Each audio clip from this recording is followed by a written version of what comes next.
All right, hello everyone, and welcome back to the Fanfiction Tapes.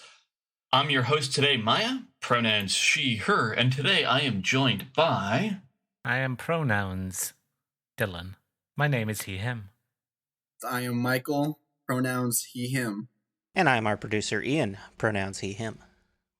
Our topic for today's episode is dramatic irony, and this is something that is talked about a lot, and not always everyone knows. I know actually when I was in high school, this was a constant source of contention, and we had a little bit of a moment just before we started recording where we clarified what dramatic irony actually means. And it's not necessarily something that is actually ironic, but it's really more the conflict between the knowledge and actions of a character and what we, the audience, knows. Kind of for an example, one straight off of Wikipedia that's a pretty decent one is in Macbeth. King Duncan, upon arriving at the castle, compliments it. However, by this point, we already know that Macbeth and Lady Macbeth have been plotting to kill him. So while he's stopping to smell the roses, there's a knife out, so to speak. Fun scene to act. Have you gotten to act it? In high school, yeah. Neat. Yeah, that probably would have been really fun to see. Unfortunately, I only ever read Macbeth. I've never actually really gone to a play. The big part of it, at least for acting-wise, is if you are, the guy about to be stabbed, you are hamming up the optimism, just the beauty of the situation. If you're playing Macbeth, again, you're playing for the audience. You're hamming up the fact that he doesn't know I'm going to stab him a ton of times. And it's part of just creating the in-group for the audience that they're in the know already, and therefore it creates further tension. So should we talk about what dramatic irony is then? Yeah, really the most fundamental component of it is that the audience knows something that the character does not. Sometimes this includes the actions of a character, taking actions to save someone's life who's already dead. That's actually a terrible example, but that's all that came right to mind. Should we talk about a really famous example of dramatic irony, that being Oedipus Rex? Go ahead. So for those who do not know, of course, Oedipus Rex is the famous story that became a psychological idea that is completely wrong. But in the story of Oedipus Rex, a king of a Greek city is told by Oracle that he's going to kill his father and marry his mom. And he's like, I cannot allow this to happen. I need to leave as soon as possible to avoid this fate. In doing so, he travels and runs into a wealthy man, but again, they squabble, and Oedipus kills the man, and then later on goes to a different city and marries the mom.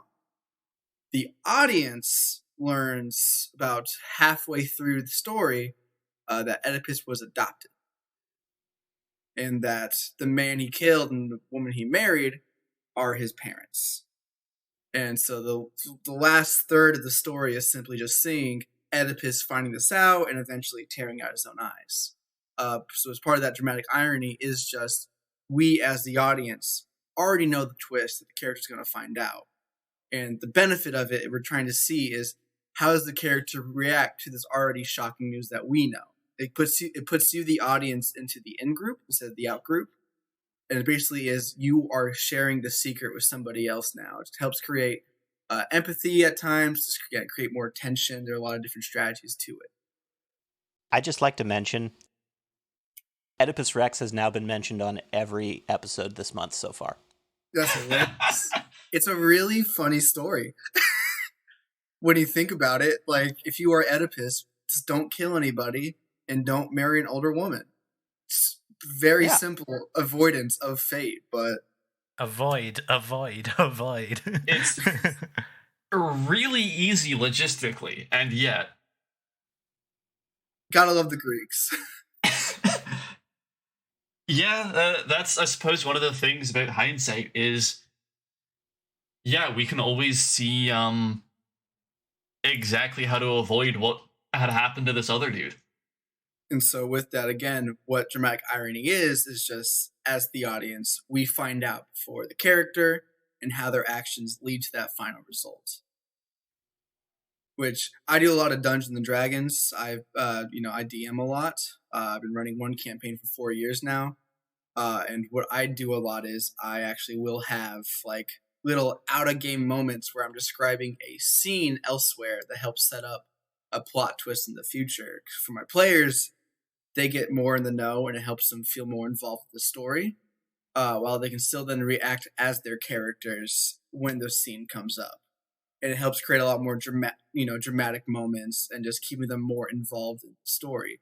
And that is the benefit of dramatic irony in that case, is keeping them involved while still having the twists and turns. That is a really interesting technique. Actually, I am definitely going to steal that and use that in my games.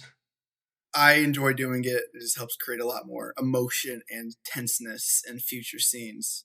But very importantly, so dramatic irony, of course, is, giving information to the audience before the actual character as a way to create, emotion, tenseness, dramatic tension, of course. But what is not dramatic irony, and some more what is not irony, I think is very important to talk about because there's a lot of misconceptions. Yeah. So if I can leave with that, I'm going to first get on my little soapbox here and say I blame Alaina Morissette for the misconceptions of what irony is in modern day. For those who do not know, Alaina Morissette, famous 90s artist, made a song called Isn't It Ironic? And, old man turned 98, won the lottery, died the next day. Black fly in your Chardonnay. It's the first verse. Death row pardon 2 minutes too late. It's situationally really unfortunate. It's coincidental, but it's not irony. Irony is not just an opposite thing happening that you expect. Irony, in a lot of ways, is an action that's happening, and because of that action occurring, they still get the opposite effects. In this case, it is pulling the fire alarm because you're trying to save people, but actually outside is dangerous, and you don't realize that. And so dramatic irony, again, what it is that it's not just, oh, here's a little secret. It's, oh, here's a secret that's going to directly affect the character's actions, but they are not aware of how it's going to be affected and it's actually going to hurt them in the long run. And I think some great examples of that also do come in horror. Maya, you mentioned very beginning of this that, trying to save someone, but they're already dead. That's in a lot of horror media as well. Just you're trying to kill the demon, kill the demon, banish the demon, but it's actually the ritual that's going to fully summon them to full power. That is part of irony, but again, dramatic is making sure the audience knows before the character. Yeah, something that you talked about right before the show was a superhero who, through their own actions, creates more villains, which is ironic. They're trying to, do right and save people, but actually in the end they're harming more people. Isn't inherently dramatic irony if this is something that the audience learns. In most cases of how I can think to implement this would be something the audience would learn before the hero, so we can feel that anguish at, no, you fool, stop doing this. Yeah, and but it's not, if that's something that's revealed to us at the same time it is to the character, then that's not quite dramatic irony, because we don't know it before the character. Yeah, absolutely not. And that is, again, part of it is that and this is, again, for writing especially, you need to reveal it before the character knows. And there are good and bad ways to do it, and there are strengths and weaknesses, but it has to be the person finding out before the character. So when we talk about dramatic irony, obviously Macbeth, Oedipus Rex, I think some good notable uses of it are, of course, just in horror especially. I think, I'm trying to think of the exact movie, but in a lot of slasher movies especially, the setup of a kill, or, again, trying to go through the scary house when you already know it's too late for them. That is, again, part of the dramatic irony. It's already too late. It's already too far gone. Or splitting up. Yeah, or splitting up, right? They, can see that, oh, there's something here, let's split up, try and find it, when you know that they have safety numbers, and that just splitting up, well, it's going to make it easier to pick off one of you. And just each one at a time, whittling down your safety numbers till there's only the final girl standing. Exactly, yes. And so I think horror in general in media is a good way of exemplifying a lot of good uses of different tropes and I guess like works of literature. Again, irony, dramatic irony, situational irony, all great in horror. Love, fear, anger, stories of revenge. I think too, though, when you think about dramatic irony, a lot of rom-coms have pretty good dramatic irony in it when you think about it. I must admit to not watching many rom-coms. The closest I can think to a rom-com use of dramatic irony is a bizarre French magical girl show that, it's a show, all right. Well, luckily you have the romance slut right here. Hello. Yes, I mean, if you want to take control of this, you know what I'm talking about in terms of characters talking, the misconceptions that happen. And as the audience, we know the misconceptions already. And what we're waiting to see now is how those misconceptions get resolved or, further spiral out of proportion. I mean, I watch sort of the king of that, which is Kaguya-sama Love is War. That anime is insane for its dramatic irony and, well, all lengths of comedy. It's hilarious. You have two people who are so prideful that they don't want to confess to each other even though they have mutual attraction. It's amazing the lengths to go to try to make the other one confess. Absolutely, yes. And I guess with that too, you pointed out, comedies in general, I think, do a really great job with dramatic irony. Because of that, we know and we find it so hilarious that the situation is just completely out of proportion or is being avoided for whatever reason, how they're going about doing it. And I think using dramatic irony in comedy is a really strong way to use it in order to get that real, genuine laughs and genuine emotions to come out from your audience, as while still revealing things about your characters. As you mentioned, Love is War. They're trying to get each other to confess, and just seeing how far they'll go, just really exemplifying their characters in those moments. Even though you already know how it should go. Now there are great ways to use it, but I think again some flops to it as well, which is really important. One so being, and I discussed this a little bit earlier, before we started with Maya, basically the retcon, I do air quotes, the retcon dramatic irony, where it's like a fact the audience has known for a long time, or, something that was like kind of a side thing. And then the author treats it as like but actually this thing that has been known about by every other person no longer is known about in a way. And the issue is with this is that I've read it before in like bad fan fiction. I forget the stories. It's awful of me.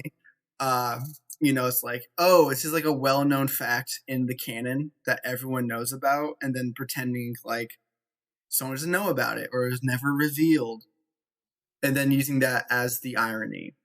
But I do also think too, dramatic irony for story writing, memory loss is a really fun way to do dramatic irony, in that you have your character who's well established, you learn about their lives and all that, and then you give them memory loss. So you, as the reader, kind of already knows their story, their life, but you get to watch them now try to relearn it, try to regain it, see how this blank slate reacts to finding out finding out who they are as a person, which I think Fallout New Vegas is a great example of this. Technically, like not example of just like irony, but still like learning about your character with the character. This way you can see how they react to, I did this, in past events. And so with that, as a writer, the benefit is you can basically, they did this, and then as a neutral party now, no longer the actual acting party, how they feel about that action. That is actually a really interesting way of resolving a problem I had been thinking about with doing dramatic irony is if you have a one perspective first person story, it's really difficult to do dramatic irony unless you are relying upon established knowledge in our world, because you can't really tell the audience something in a separate manner from communicating it to the character. That's very difficult. But you can just tell it to the character and make them forget it. And so with that, I was thinking about like first person dramatic irony for a bit before starting today, because like, how would you do that? And I think a great example of that is Rick Riordan's like, the Canes and like the Roman God series he does of like teenagers who are actually the descendants of gods. And so like I'm in the familiar, Red Pyramid, yes. so in the Red Pyramid, right, you are following the siblings that turn out they're actually descendants of pharaohs, and they have magical powers. And so each chapter is told from the point of view of one of the characters. So it's, first person for that character. Because of how it's written, you can kind of get the dramatic irony of, we know from this person's experiences, seeing how they feel, situation, in the next chapter, this person has no idea about that. We have to be like, how are they going to react to this scene? And I feel like it's a really strong way of doing first person if you're willing to jump between characters, because you're still, giving the inner dialogue, but, you know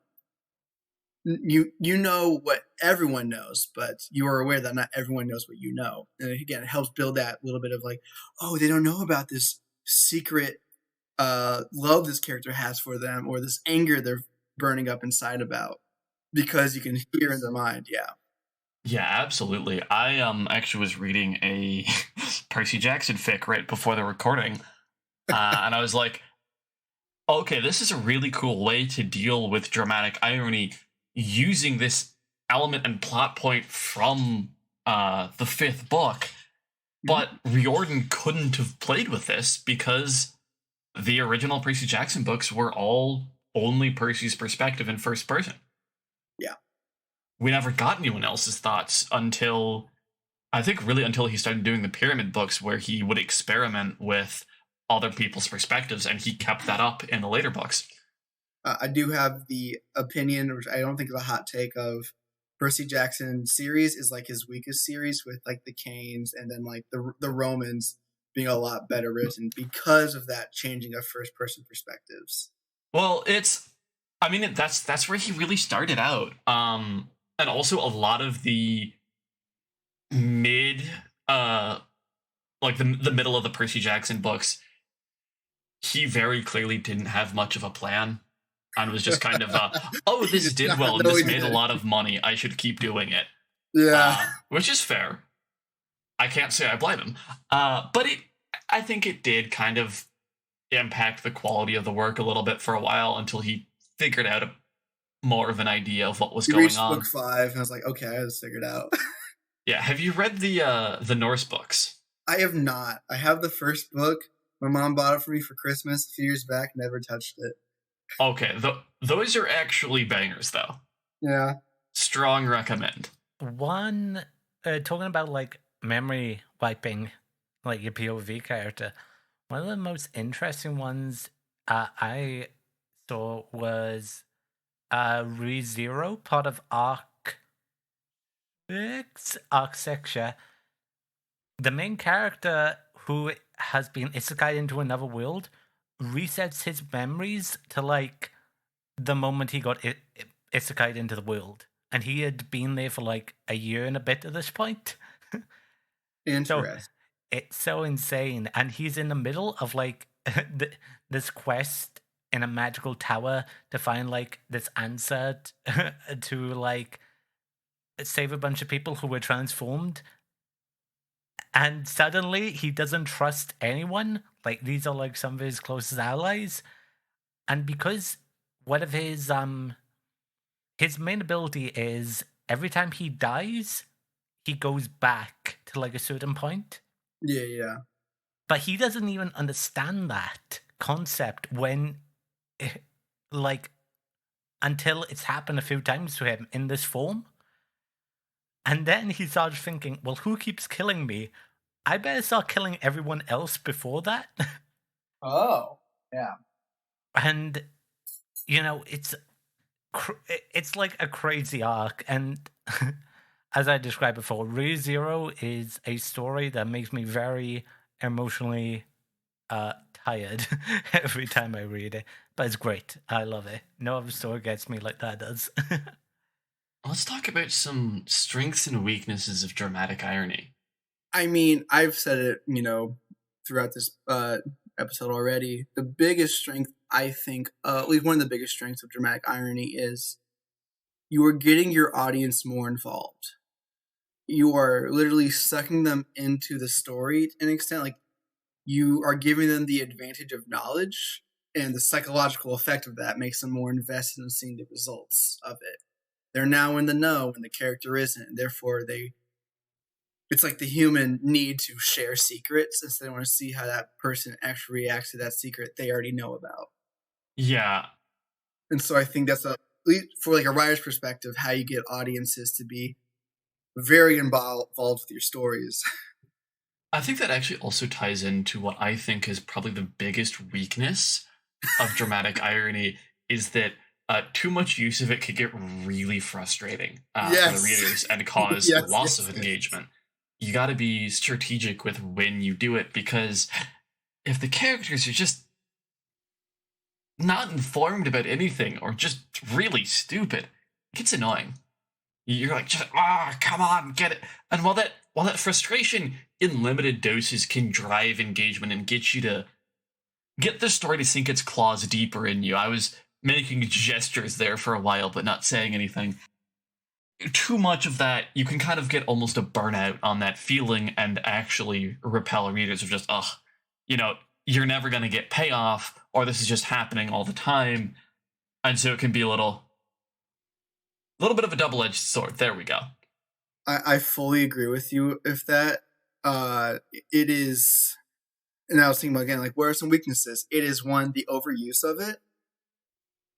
And depending on the media, how obvious you make it. Like, for example, in like Macbeth and Oedipus Rex, you want to make it obvious that this is like a dramatic irony, like there's dramatic irony occurring. This is a big, you're really trying to get the people involved, like the audience involved with the events occurring. But if it's, something that's trying to be more subdued, if all of a sudden, the writer's winking at the camera, telling like, hey guys, keep this in mind for later, it does the opposite effect of getting the audience involved. It kind of can take them out instead.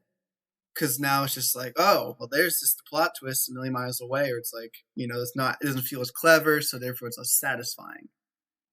And so you need to be careful of considering your audience and the genre you're working with when you're presenting dramatic irony. Because you want to be obvious sometimes, but also sometimes you need to be more subtle with it. I don't know if you would agree or disagree with that, Maya. Oh, yeah, no, I absolutely agree with that. And I had something I was going to say, and then those last 30 seconds, it just went out my brain. I'm so sorry. Fuck.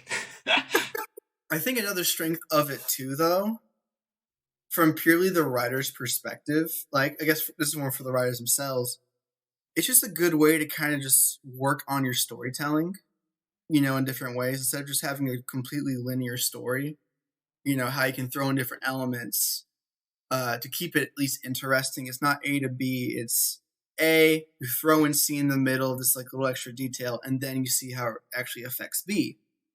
And so as a writer, it's just a good way to kind of practice your writing is to use dramatic irony, get good at it. It's hard to be good at it the first time. It takes a lot of practice. So even just for good stories, so just getting good at dramatic irony, even if you don't use it a lot, is still a good way to practice telling your stories. Also, something you mentioned earlier, I remembered what I was going to say. And it kind of ties in with this as well. Not everyone is going to catch every hint you lay out. Yes. Yeah, that's just, you can be the perfect writer. No one will ever surpass your writing ability. And a lot of people won't catch everything you put down. I don't catch everything that authors are putting down in the works that I read. I catch some of it, yeah, but I don't catch all of it. Nobody's going to. And so you have to accept that, one, you can't hide anything from the internet, and two, you cannot expect everyone to get everything. And don't worry about that. I see a lot of starting out writers, worry about being both clever enough and not being too obvious. You shouldn't be either, because trying to be either is going to drive you insane and to M. Night Shyamalan. Just write what's enjoyable, and yeah, sometimes people aren't going to catch stuff. That's good and expected. But sometimes people are going to see what you're writing down, and that means, well, they're paying attention. Also, it's an infinite monkeys thing, right? This is something with like shows like Lost and stuff got themselves in trouble with, of they laid stuff out kind of clearly, and then because they did that, people would be able to figure it out. And they were obsessed with the audience never being able to figure it out. And so they would change their plans if the audience suggested something, and that kind of overall hurt the rating. It's like FNAF,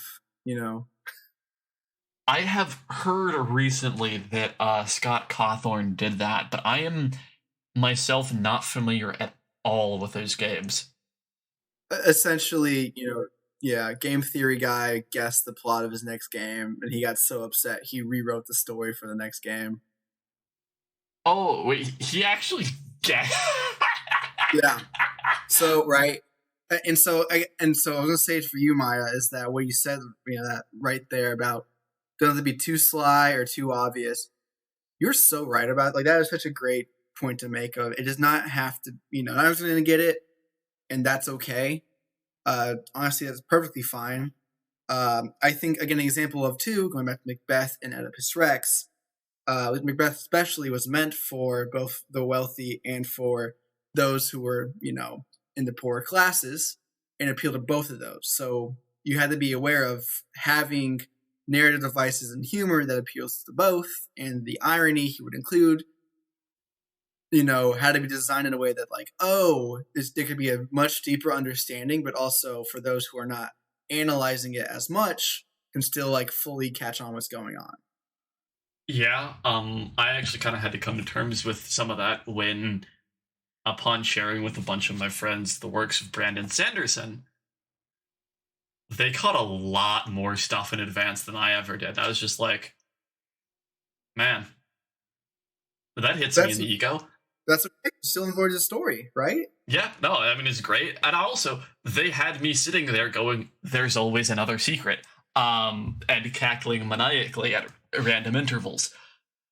Yeah, and so that is a lot, and that's part of it, right? Is that when you do dramatic irony, it doesn't have, like, you don't have to make sure it's completely understandable, as long as it's still enjoyable. And enjoyable just means is that it's, it's still fun to read. Your audience at least says, oh, that's interesting. Because then if they find out later what you were doing deeper, their minds will be blown, and they want to reread the books again, reread your stories again, and start catching those little details. Absolutely. The inclusion of details, things, honestly, that I don't catch on the first read, that's what makes me want to reread stuff. Like the Locked Tomb series, which starts with Gideon the Ninth. I've gone back and reread those books a lot because I want to find more. I, at one point, dug through Gideon to figure out the type of lighting used in a certain scene, because I wanted to figure out what that implied about the world building. If there weren't details that I hadn't caught initially, that I only caught when talking to the books about other people, I wouldn't have done that. Right, exactly. And on another note, I was thinking too, sometimes your story can just be the dramatic irony and waiting for that reveal to actually drop. A great example of that being The Truman Show. From the first 5 minutes, you are aware that, this main character Truman's in a TV show and he doesn't know. And the entire movie is watching him figure it out. And so that is a very good movie. If you haven't watched it yet, do so. But just, the entire movie is just based on this one little piece of dramatic irony that we already know what's happening. We already think we know what's going to happen. And we're going to see how the character struggles with those challenges and with that, and trying to figure out what's actually going on in his life. And so it can be really fun just to like write a story based on dramatic irony, like just that one little piece of narrative, and then base it off from there with your ending being, how do they figure it out? I'm sorry, Michael. I partly misheard you there at the end and could not stop myself from hearing narrative. That's okay. I'll allow it. Narrative. It's important. Ian and Dylan, do either of you have any advice you'd like to tack on here as well? No. I don't know if this is necessarily advice.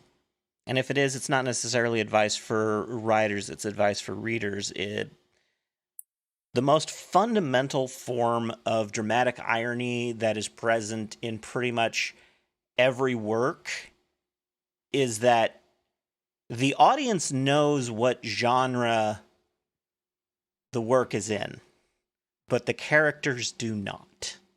See what you're saying? Absolutely. And so just contextualizing your own thoughts for that is very important.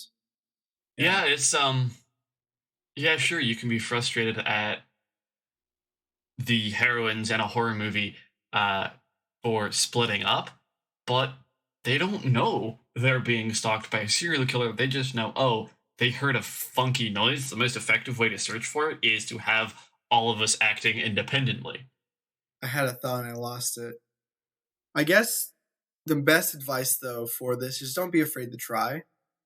That is always good advice. People, you may think, I don't know if what I'm going to write is going to be good enough, or if it's going to be, fit this narrative elements when it comes to dramatic irony.